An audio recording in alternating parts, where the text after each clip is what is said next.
What, I mean, you mentioned like strangers coming to help you with stuff, and you have no choice over that. What about touch? What do you reckon about assists in yoga, and how should we go about that? Because I'm speaking to Bessel van der Kolk, who's the kind of foremost guy on and I said to him, like, Yeah. what about touch? And he said, like people with trauma, I mean, they need to, they need, that's the only way out of it, is to be touched in a different way, right? Rather than just Mhm. like, oh no, don't touch these people, they've traumatized, right? He said, that's a suicide for them, like they have to have a different kind of touch, right? What do you think about that? Consent. Mm. Just consent. I mean, How do you go about that? I'm in a place now where I just ask every single time, Right. would you like the assist? Yeah. Would you like the assist? I announce at the beginning of class that I may be assisting today, and you can opt out at any time. And yeah, and then when I walk up to the person, I ask them, do you want the assist? Because it's different every single day. There's Right, some right, right. days where someone may want an assist, and some days they may not. So I've just gotten in the I just ask people, do you want the assist? And honestly, I don't assist as much as I used to because Eddie Stern, he really like put something in my mind when we did that. I don't Yeah, know yeah, what it was yeah. called, that panel we Yeah. did. Yes, And we. he talked Yeah, about Ashtanga how going he forward or something doesn't, like that. Yeah, yeah, something like that. And he talked yeah. about how he doesn't really assist because I he's don't like, when either. you Yeah, assist people, it gives them an idea of this is the right way to do it. This is what yeah, we're looking for. yeah, This yeah, is the yeah, posture, yeah, instead of them finding what yeah. that It's not is exactly for endorsing, is it? Yeah, themselves. to say like Yeah. this is not adequate what you're doing. I'll push you into something more adequate. And that's the kind of message it gives, right? Yeah, Yeah, so I do a little bit of assisting, but not that much anymore because that just always has stuck in my head. It really has. But yeah, I believe in fantastic. touch. I believe touch is Fair. powerful, but it's got Everyone to got be the something from that person has to conference feel then. safe. Yeah, yeah. Yeah. I don't Oh, know. I I got mean, something from yeah, that good, conference. good. Yeah. I mean, I think it's just like, it's what we're talking about is just not being not being a fucking lazy teacher, like just having to show up every day and be aware and be present and actually think rather than just like, I've got this blueprint here and I'm going to put it on you as a student, right? Like, you talk about every day, like you rather think, oh, that person likes assist, I'll just go up and do that. Right? It's like there has to be this constant sense of self-reflection and I mean, it and takes being a teacher, period.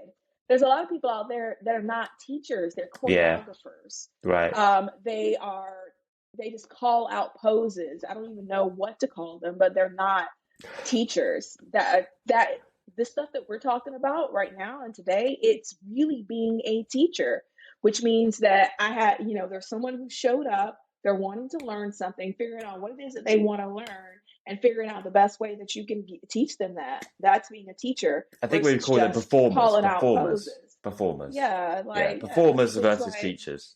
Yeah. yeah, they're Someone not a who's lot of good and can perform on a stage, or someone who actually wants to help someone else, which is two different things, really. And often, the people don't necessarily do both. yeah, for What sure. about this idea of hypermobility? Then you mentioned that before. Mhm.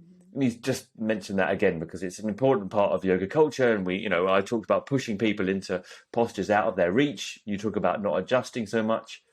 Yeah, Yeah, there are some people who would say that most people who practice yoga are hypermobile. And when people think about hypermobility, they usually think about Cirque du Soleil, but that's not necessarily what hypermobility is. yeah, yeah. And that's why people think that they're not hypermobile because they're like, well, no, I don't look like those circus performers. I can't do all of that. But basically, hypermobility could be, having joints that go beyond functional range. And functional range is something that's been agreed upon by, medical professionals and are basically the movements that we need to thrive in a normal everyday life. And if you look at yoga poses, even without knowing what about functional range and what hypermobility is and what the measurements are, if you look at yoga poses, you don't need 99% of yoga poses, you don't need them for everyday life. And You you don't don't. use them. I mean, You you don't need don't use them. Mulabandhasana or catching or Kavata. You don't. You can't believe. Oh, Exactly. come on. They're not even Yeah. necessary for everyday life. And so I mean that gives you an idea of like the joint positions and whether or not they're beyond functional range. But yeah, most yoga poses are beyond functional range. They just are, and most of them require a bit of hypermobility. So what happens in the yoga world is that there's this self-selection process that happens. People who have a little bit of hypermobility will stick around to see how far they can push that hypermobility. And the folks who don't have it, most of them leave. There's some that will stick around, but they're outliers. They're not the norm. Most people who don't have some type of hypermobility don't stick around. And when I talk about hypermobility, like you'll have people be like, well, no, it took me Mm, 5 years to be able to do Marichyasana D. mm.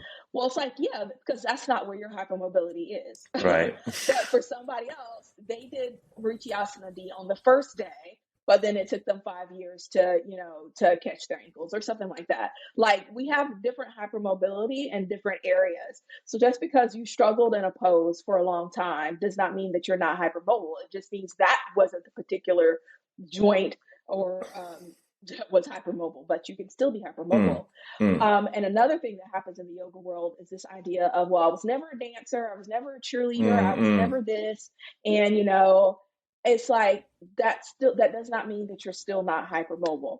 Because if you're hypermobile, it's kind of like, as long as you're not, so as long as you're not way up in age, your body it's still there. And even if you haven't used it, and then once you start to use it, then it starts to show itself.